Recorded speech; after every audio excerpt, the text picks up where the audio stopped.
ধন্যবাদ দিলীপ দা। আমি প্রথমেই এখানে উপস্থিত বাম নেতৃবৃন্দ এবং আমাদের বাম কর্মীবৃন্দ তাদের সবাইকে ধন্যবাদ জানাবো। আমি তো আজ দুপুরবেলা পর্যন্ত কলকাতায় যোগাযোগ করছি যে মিছিল হবে কিনা, সভা হবে কিনা। আমরা কোন রাজ্যে বাস করছি বুঝতে পারছেন, কোন দেশে এবং কোন সময় আমরা বাস করছি বুঝতে পারছেন। দাঙ্গা লাগানোর জন্য যখন, হাঙ্গামা তৈরি করার জন্য যখন প্রস্তুতি নিয়ে হইহুল্লোড় করা হয়, পরিস্থিতি তৈরি করা এমন যেখানে একটা সম্প্রদায়ের মানুষ আরেকটা সম্প্রদায়ের মানুষের বিরুদ্ধে মুখোমুখি দাঁড়িয়ে যাবে, রেলি দেওয়া হবে, তখন মুখ্যমন্ত্রী যিনি পুলিশ মন্ত্রী তিনি কলকাতায় রেড রোডে দাঁড়িয়ে 30শে মে যখন এখানে ঘটনা ঘটছে, ঘটনার উপক্রম হয়েছে, মাইক লাগিয়ে তার ধর্ণা মঞ্চ থেকে বললেন যে দাঙ্গা হচ্ছে, হাওড়ায় দাঙ্গা হচ্ছে, আমি খবর পেয়েছি। আর যখন ধুলাগড়ে দাঙ্গা হয়েছে, যখন বসিরহাটে হয়েছে, যখন রানীগঞ্জে হয়েছে, আসানসোলে হয়েছে, যখন মাথাভাঙা থেকে কালিয়াচক থেকে গত কয়েক বছরে কয়েকশো দাঙ্গা হয়েছে, পুলিশের রিপোর্ট অনুযায়ী, তখন মমতা ব্যানার্জি জিজ্ঞেস করেছে না কোথায় দাঙ্গা, কিছু নেই তো। তাহলে যেমন দাঙ্গাবাজরা দাঙ্গা বাঁধানোর সময় বেছে নেয়, মুখ্যমন্ত্রীও সেরকম সময় বেছে নেন কখন দাঙ্গা বলবেন আর কখন দাঙ্গা বলবেন না। এই হাওড়া পুলিশ আজকে হাইকোর্টে বিচারপতি হাওড়া শহর পুলিশের গালে একটা চড় মেরেছে সপাটে।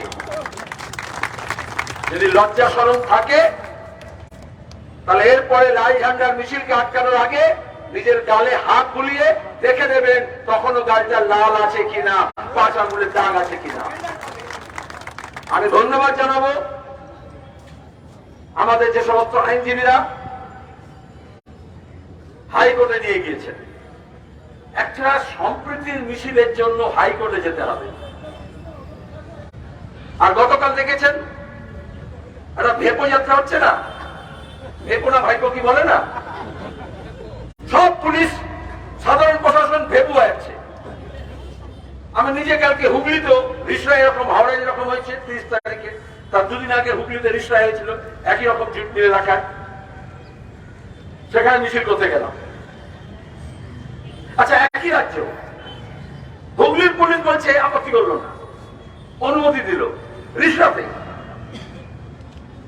আর এখানে হাওড়া পুলিশ বলছে না, মিছিল করা যাবে না, কারণ ভেপো আছে, ওদেরকে ভেপু হয়ে আসতে হবে, সব পুলিশকে ওখানে গিয়ে জহুজুরি করতে হবে, দলদাসগিরি করতে হবে। সমস্ত অফিসার গুলো কিছু হয়েছে এমন, তারা গিয়ে চেয়ার মুছছে, টেবিল মুছছে, কোথায় তাঁবু লাগানো হবে সেটা ঠিক করছে, কোথায় পেচ্ছাপ করবে, কোথায় পায়খানা করবে তার ব্যবস্থা করছে পুলিশের উর্দি ধরে রাজ্যের পুলিশ। আর সে কেন যাত্রা করছে বুঝতে পারছেন না, কেন করছে বুঝতে পারছেন না। পরে দেখা গেল ইডির নোটিশ আছে, চুপি সারে বাচ্চাকে নিয়ে বউ পালাতে ব্যস্ত ছিল। আমি নিজে, আপনারা জানেন, হাওড়ার লোক তো খুব ভালোই জানেন, আমার জন্ম হচ্ছে খিদিরপুরে, ওই যেখানে ফ্যান্সি মার্কেট একটা আছে, ছোটবেলা থেকে স্মাগলিং এগুলো দেখেছি, কিন্তু এমন একটা স্মাগলার দেখিনি যে নিজের বউকে দিয়ে সোনা পাচার করার, হাওড়ার টাকা। আর মুখ্যমন্ত্রী এখন বলছেন আমার সোনা বউয়ের জন্য আমি এখন সরকারি কর্মসূচি 3 দিন বাতিল, এখানে থাকতে হবে। প্রত্যেক দিন নবান্নে আসেন ছুটির দিন বাদ দিয়ে। আপনাদের মনে আছে যখন নোটবন্দি হচ্ছিল তখন কয়েকটা আর্মি ক্যামোফ্লেজ ড্রেসওয়ালা লোককে হুগলি সেতুতে টোল প্লাজায় দেখা গিয়েছিল, আর্মির কোনো কনভয় যাবে, আর তখন ওরা এইসব শিক্ষক নিয়োগের দুর্নীতি, কয়লা পাচারের দুর্নীতি, চন্দন কাঠের দুর্নীতি, গরু পাচারের টাকা, এইসব বিহার জেলে যাচ্ছে। এই শান্তনু, কুণাল, কুন্তল নাম আছে, ওরকম অনুব্রত, এইসব নাম আছে না, তাদের টাকা নোটবন্দির সময় যখন দিল্লির বিজেপি নেতাদের ধরে কারো টাকাকে সাদা টাকা করছিলেন, ভয় পেয়েছিলেন, তখন তিনি বললেন আমি নবান্ন ছেড়ে যাব না, রাতে নবান্নে থেকে গেলেন। যখন এই তৃণমূলের বেআইনি টাকাগুলো কাটমানির টাকা, ঘুষের টাকা, লুটের টাকা, চাকরি চুরির টাকা গাড়িতে ভর্তি করে করে অন্য রাজ্যে পাচার হচ্ছিল নোট বদল করার জন্য। তখন অরুণ জেটলি অর্থমন্ত্রী, তাকে লিখিতভাবে দিয়েছিলাম, আমি এমপি ছিলাম, যে কোন রুট দিয়ে যাচ্ছে, কোথাকার টাকা। বিজেপি ব্যবস্থা নেবে? কি করে নেবে? এরা যদি কয়েক কোটি করে থাকে, ওরা তাহলে কয়েক হাজার কোটি টাকা করছে। আর এই জন্যই আমাদের মিছিল করতে হয়, আওয়াজ তুলতে হয়। আমরা তখন তো করিনি। ঘটনার কয়েকদিনের মধ্যে আমরা হাওড়াতে জমায়েত হলাম, হাওড়া জেলা পার্টির সামনে বামফ্রন্ট এবং অন্যান্য বামপন্থী দলগুলো নিয়ে মিছিল করলাম, কারণ 144 ধারা লাগানো হয়েছিল। খুব ভালো কথা। যেমন হিন্দি সিনেমা আগে দেখতেন, তারপর ধাই ঢুই গুলি গোলা খুন তার সব হয়ে যায়, তার কয়েক ঘন্টা পরে পুলিশ পৌঁছে ওখানে। ওরকম হাওড়া পুলিশের কাণ্ড তাই ছিল, চোর পালালে বুদ্ধি পারে। যখন হাঙ্গামা হয়ে গেল, তারপরে 144 ধারা লাগিয়ে দিল। আর তার আগে ব্যবস্থা করছিল। মুখ্যমন্ত্রী নিজে বলেছেন, আজকে শুধু হাইকোর্ট চর লাগায়নি, হাওড়া শহরের পুলিশ কমিশনারকে মুখ্যমন্ত্রী নিজে চর মেরেছেন। বলেছেন পুলিশ ঢিলে ছিল, ঢিলারে ঢিলা। কে বলেছিল? হাওড়া পুলিশকে মুখ্যমন্ত্রী, যিনি নিজে পুলিশ মন্ত্রী। আর তারপরের দিন বলেছিলেন একটু ট্যাকটিক্যালি কায়দা করে একটু সময় দিতে হয়েছিল দাঙ্গা করার জন্য। এই জন্য জ্যোতি বসু বলতেন, তখন তাকে জিজ্ঞেস করা হয়েছিল দাঙ্গা কেন হয় না পশ্চিমবঙ্গে, জ্যোতিবাবু বলেছিলেন সরকার চায় না, এই জন্য দাঙ্গা হয় না। তাহলে দাঙ্গা হলো কেন? কারণ সরকার চাইছিল। সরকার চাইছিল কেন? কারণ চুরি, জোচ্চুরি, গুন্ডামি, মস্তানি, ধর্ষণ, জালিয়াতি, তার বিরুদ্ধে রাজ্যের মানুষ একটা হচ্ছে, লড়ছে। গোটা রাজ্যে বলছে, যখন টাকার পাহাড় বেরিয়েছিল পার্থ চ্যাটার্জি অপার, মনে আছে অর্পিতা, তখন বলা হয়েছিল চোর ধরো জেল ভরো। সেই দিন থেকে চোরদের বিপদ হয়ে গিয়েছে। রাজ্যের পুলিশ চোরকে পাহারা দিচ্ছে, চোর ধরবে না। যে চোর ধরতো, মিছিল আটকাতে যত ব্যস্ত, তত যদি চোর ধরতে ব্যস্ত থাকতো 10 বছরে, তাহলে এত টাকা জমা হতো? এত ছেলে মেয়ে যাদের স্কুলে মাদ্রাসায় চাকরি হওয়ার কথা ছিল, তারা চাকরি পেত না, আর অন্যদেরকে ধান্দাবাজি করে চাকরি নিলাম করা হতো। অদ্ভুত অবস্থা হয়েছে।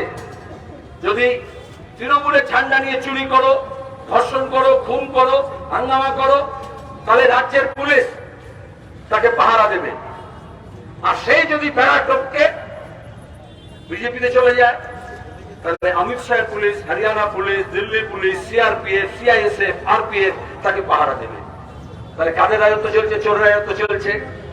ব্যাপারটা হচ্ছে চুরি করবে, কিন্তু কোন ঝান্ডা নিয়ে করবে। ওই একদিন দেখলেন না, মোবাইল ফেলে দিয়ে পুকুরে একটা এমএলএ পালাচ্ছিল পাঁচিল টপকে। কারণ একবার যদি পাঁচিল টপকে ওদিকে চলে যায়, তাহলে পাঁচিলের এদিকে থাকলে সিবিআইডি খুঁজবে, ওদিকে চলে গেলে সিআইডি খুঁজবে। আর তখন কেন্দ্র এবং রাজ্যের মধ্যে এটাই হচ্ছে সমঝোতা। এজন্যই আমরা বলেছি মানুষকে একটা হতে হবে। নভেম্বর মাস জুড়ে আমরা বললাম গ্রাম জাগাও, চোর তাড়াও। গ্রাম শহর যত যাচ্ছে, চোরেদের তত ধূপপুকুনি বাড়ছে। তাহলে কি করতে হবে? তখন প্রথম কাজ হয় এই জাত পাত, ধর্ম, বর্ণ, ভাষা, মন্দির, মসজিদ, মহরম, রামনবমী, ধর্মীয় উৎসব, ধর্মীয় বিশ্বাস, ধর্মীয় আস্থা, ধর্মীয় চিহ্ন, ধর্মীয় প্রতীক, ধর্মীয় মিছিল, তাকে কেন্দ্র করে একটা হাঙ্গামা তৈরি করা যায়। তাহলে কালকে রিসরায় গেছিলাম যে वेलिंगटन जूट मिल बंद है, 3 साल से बंद है। हिंदू मुसलमान दोनों मजदूर वो चाहते हैं जूट मिल खुले, और जो जूट मिल खोलना नहीं चाहता है, वो चाहता है हिंदू और मुसलमान आपस में लड़े। मामला साफ है। जब बेरोजगार को नौकरी चाहिए, जब महंगाई को कमना चाहिए, जब मजदूरों को हक चाहिए, जब किसानों को अपना अनाज का कीमत चाहिए, जब चोरी धांधली बंद होना चाहिए, मुनाफाखोरी, कालाबाजारी बंद होना चाहिए, उस वक्त जो मेहनती जनता है वो लड़ते हैं लुटेरे के खिलाफ। তাহলে একজন লুটে খাচ্ছে আর একদল খেটে খাচ্ছে। আজকে এমন অবস্থা হচ্ছে গোটা দেশে খেটে খাওয়া মানুষের খুঁটে খাওয়ার অবস্থা হয়ে যাচ্ছে। তখন খেটে খাওয়া মানুষকে আমরা বলছি না, আমাদের যারা লুটে খাচ্ছে তার বিরুদ্ধে লড়তে হবে। अब तখন लूट तभी चल सकता है जब झूठ के सहारे लोगों के अंदर फूट डाला जाता है। এটাকে আমরা বলি বিভাজনের রাজনীতি।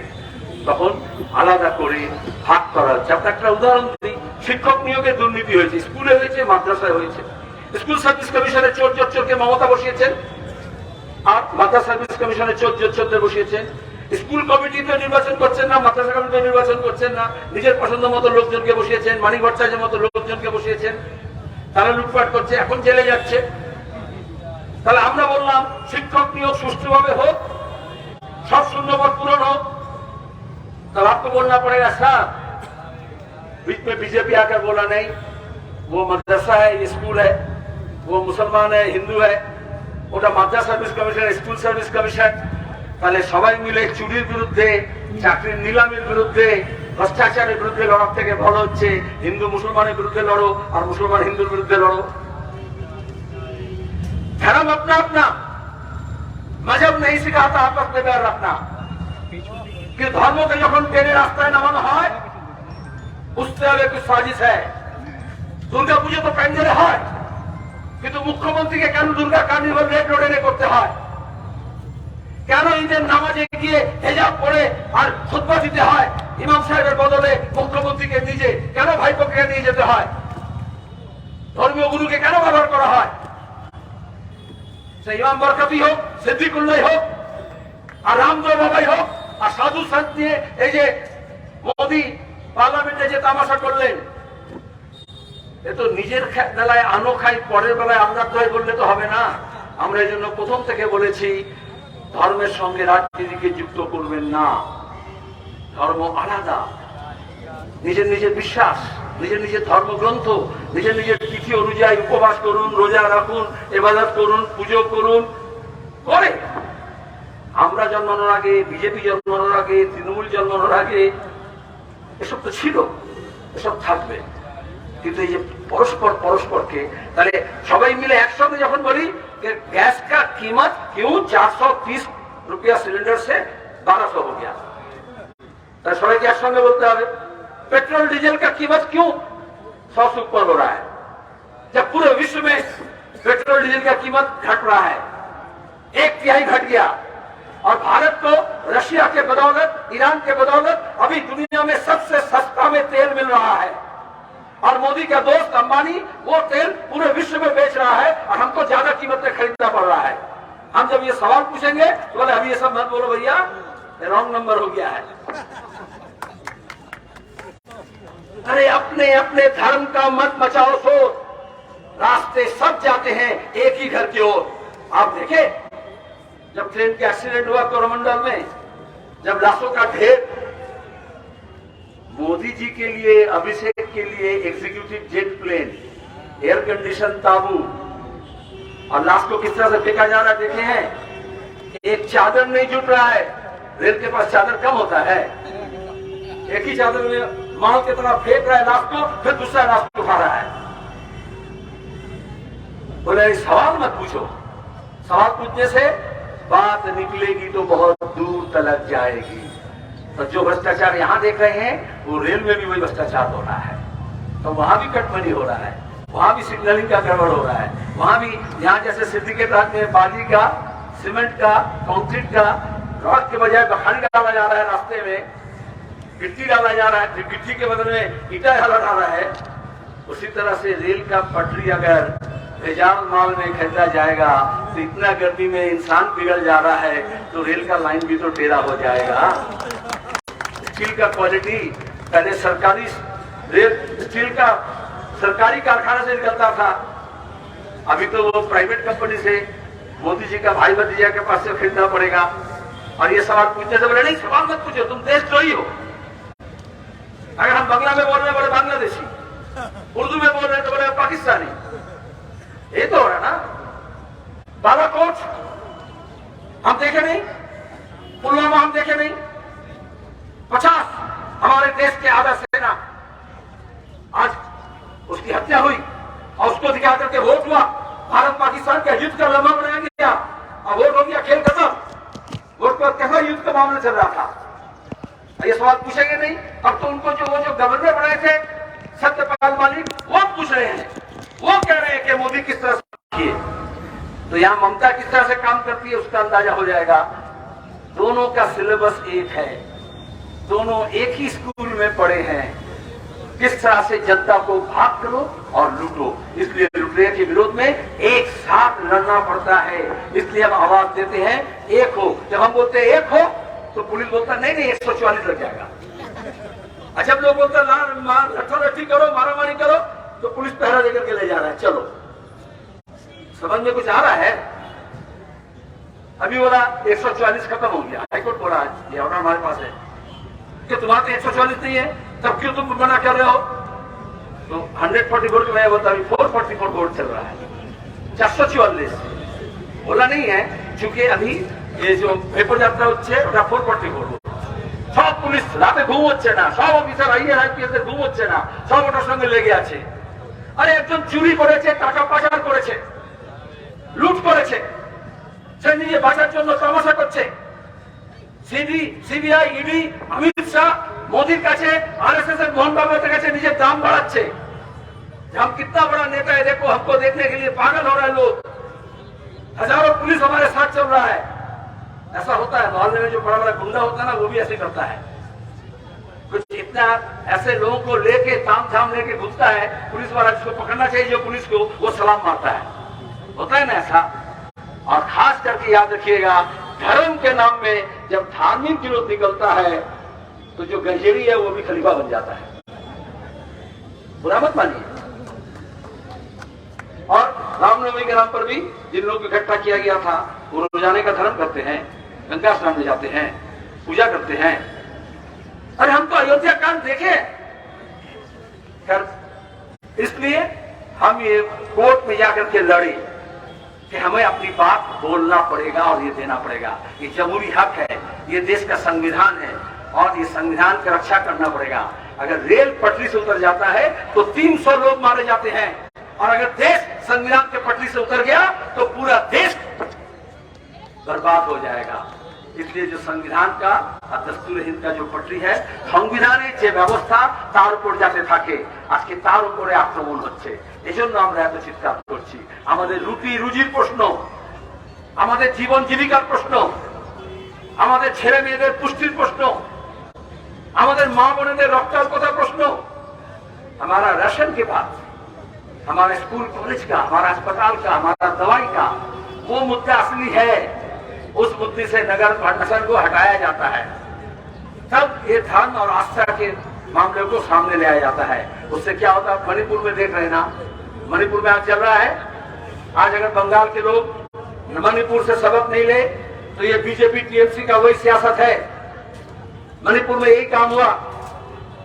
आप ओबीसी को बोले एससी बना देंगे, एससी को बोले हम एसटी बना देंगे, और उसके बाद नागा, कुकी, मैथी, मणिपुरी, रोजाना वहां पे आग जल रहा है, चर्च में आग लगाया जा रहा है। बीजेपी का सरकार है, कोई चर्चा नहीं। महिलाओं के ऊपर जो जुल्म बदनाम हो रहा है, कामधुनी से लेकर के, आप देखें दिल्ली में जंतर मंतर में हमारे देश के कुश्ती के जो लोग ओलंपिक से मेडल ले आए, एशियन गेम से मेडल ले आए, वर्ल्ड चैंपियनशिप से मेडल ले आए, वो सब लोग धरना दे रहे थे। अभी तो अमित शाह चोरी छुपे उनसे बातचीत की कल रात को। इतने दिन से ब्रिजभूषण, बीजेपी का 6 बार का सांसद, महिला हमारे 18 साल के नीचे वाली बच्ची जो मेडल ले आई है, वो कह रही है कि तशशीलतानी हुई छे। पर कितने संस्कारी लोग हैं, समझ रहे हैं कितने धर्म का आस्था की बात करते हैं। इनका 2 चेहरा होता है, हाथी के 2 दांत होते हैं, एक खाने के और एक दिखलाने के। इसलिए हम लाल झंडा वाले ये बोलते हैं, ये दिखलाने वाला दांत है उससे आप मत बोलो। आपको इसलिए एकता की बात हम कर रहे हैं। हम एक कोई चुनाव का मामला नहीं है, हमें एक साथ होना पड़ेगा। सबसे अच्छी बात है, कोर्ट ऑर्डर में ये भी कहा है, आप लोग ये सब प्लास्टिक का फेंक रहे हैं ना, 6 रुपए का डब्बा, यहाँ मत फेंको, साफ सुथरा रखो। क्योंकि आज विश्व परिवेश दिवस, আমরা বিভিন্ন জায়গায় গাছ লাগাচ্ছি, রক্তদান করছি, বিজ্ঞানের কথা বলা হচ্ছে। এটা হাইকোর্ট আজকে বলেছে, কারণ পুলিশ বলেছে এরা মিছিল করলে খুব নোংরা হয়ে যাবে, এই জন্য আমরা এখানে কোনো নোংরা করব না। कि तो जिस रास्ते से हम जुलूस लेके आए हैं इसी जीटी रोड में 3 जगह हम स्वच्छ भारत का नमूना देखे हैं। नाक में रुमाल देना पड़ेगा, ऐसे सड़ रहा है। हावड़ा में कॉर्पोरेशन है हा? हमने तो जमाने में बाम मोर्चे के जमाने में हावड़ा म्यूनिसिपल कॉर्पोरेशन बनाए थे। हावड़ा में म्यूचुअल कॉर्पोरेशन, अब समझे इसी म्यूचुअल का मामला हो रहा है और तृणमूल के लोग लिप्स एंड बाउंस में बढ़ रहा है, चंद पैसा इकट्ठा कर रहा है। सिर्फ अभिषेक नहीं, एरকম आंगुल फुले অনেকের কলা গাছ হয়েছে, অনেকে এত মোটা হয়ে গেছে कि उसका टीएमसी का शर्ट में उसका चेहरा जिसम घुस नहीं रहा है, इसलिए वो चोला बदल करके बीजेपी का शर्ट पहन ले रहा है। आप देखिए ये काकीनाडा में पिछले 2 साल 3 साल चुनाव से पहले आगे पहले कितना बमबाजी हुआ ना। ममता बनर्जी जहाँ हिंदू मुसलमान हो रहा था, तृणमूल के लोग कर रहे थे, कोई बीजेपी के तृणमूल के नाम पे, ममता बनर्जी वहां जाके बांग्ला और हिंदी के नाम में भी झगड़ा लगा दी। बोले এখানে থাকলে বাংলা বলতে হবে, হিন্দি বলা যাবে না, উর্দু বলা যাবে না। দেখি এই যে বিভাজনের যে রাজনীতি, এটা তো ধর্মের নামে হয় তা নয়। জামা কাপড় নিয়ে হতে পারে, কে সালোয়ার কামিজ পরে, কে চুড়িদার পরে, কে প্যান্ট শার্ট পরে, কে ধুতি পরে, কে পাজামা পরে, কে লুঙ্গি পরে। सुबह ने को सकता भी देखे ना, सुबह बोला ना बोलता जाता कि पानी क्यों बोलता है, जल बोलता है खाने। अरे पीने का पानी मुयस्सर नहीं है इस गर्मी में, लोग को पानी चाहिए और वो झगड़ा लगाते हैं, इसको पानी बोलेंगे या जल बोलेंगे। लोगों को खाना नहीं मिल रहा है, आप खुराक लेकर के ये छोटा खाता है या बड़ा खाता है, ये आमिष আছে না নিরামিষ আছে, এই নিয়ে ঝগড়া লাগিয়ে দেওয়া হয়। আমাদের নানা ভাষা, নানা মত, নানা পরিধান, विविधेर माঝে देखो मिलन महान। हमारा एक एक जगह में एक एक किस्म का पानी है, एक एक किस्म का जुबान है, एक एक किस्म का लिबास है, एक एक किस्म का खुराक है, फिर भी हम सब हिंदुस्तानी हैं। हमारा ये एकता है, विविधेर मध्य डाइवर्सिटिर मध्य ऐक्य। एजন্যই তো আমরা বলেছি স্বাধীনতার সময় থেকে এই জাত পাত ধর্ম বর্ণ ভাষা নির্বিশেষে সবাই আমরা একটা হয়েছি। আজকে বিজেপি তৃণমূলের যে রাজনীতি হচ্ছে তাদের লুটতন্ত্রের জন্য তারা এই ধর্ম জাত পাত ভাষা প্রদেশের नामे भाग করছে। बंगाल के लोगों को पिछले 12 साल में ये बीजेपी टीएमसी का राजनीति कौन हिंदू है कौन मुसलमान है समझा दिया। कौन बिहार से आया, कौन यूपी से आया, कौन बंगाल के गांव से आया, वो हर मोहल्ले में बता दिया। कौन हिंदी बोलने वाला है, कौन उर्दू बोलने वाला है, कौन बांग्ला बोलने वाला है, उसमें आपस में लड़ा दिया। लोग जान गए, दुकानदार बाजू में एक साथ में, हाथ में एक साथ में है। কিন্তু এটা বুঝে গেছে কে হিন্দু কে মুসলমান, কে बिहारी के बांग्लादेश के अबांगाली, बोले ना। लेकिन अभी तक ये नहीं समझ में आया कि कौन बीजेपी है और कौन टीएमसी है। हिंदू मुसलमान का बंटवारा हो गया, लेकिन बीजेपी और टीएमसी का बंटवारा नहीं हुआ। मुकुल राय से लेकर के अर्जुन सिंह से लेकर के बाबुल सुप्रियो का आप देखो तो आपको पता चल जाएगा वो किस तरह से एक है, अलग अलग चोला पहन करके। जब जैसा टेलीविजन में चैनल बदलता है ना, नेशनल चैनल, रीजनल चैनल, वैसा ही इनको जब जैसा दरकार होता है तो उसी तरह से वो उसी मजहब उसी धर्म का चोला ओढ़ लेते हैं और लोगों को बांटते हैं। हमें ये अहद लेना है, আমাদের এই শপথ নিতে হবে যে আমরা বাংলার রাজনীতিকে এই দুর্নীতিবাদদের থেকে হাঁটাবো। দুর্নীতি চলতে পারে না যদি দুষ্কৃতি না হয়, আর দুষ্কৃতি যদি আসে, দুর্নীতি আর দুষ্কৃতি যদি হয় তাহলে যে সম্প্রীতি আছে সেটা নষ্ট হয়, তাহলে যে ভাইচারা है वो बिगड़ जाता है। এজন্য সম্প্রীতিকে রক্ষা করার জন্য আমাদের একসঙ্গে হতে হবে। আর পুলিশকে বলি যে আপনারা এই দালালিটা বন্ধ করুন, আইন মেনে সংবিধান মেনে চলুন, শান্তির জন্য কাজ করুন, ঐক্যের জন্য কাজ করুন। ঐক্য বিরোধী শক্তিকে আপনারা ভালো করে জানেন, কিন্তু আপনারা লুটেরাদের পাহারা দেওয়ার বদলে আপনারা লুটেরাদের ধরুন। নাহলে এ তো শরম का बात है ना। বিচারপতি গাঙ্গুলি কেন বললেন ইডি আর সিবিআই কে আসতে?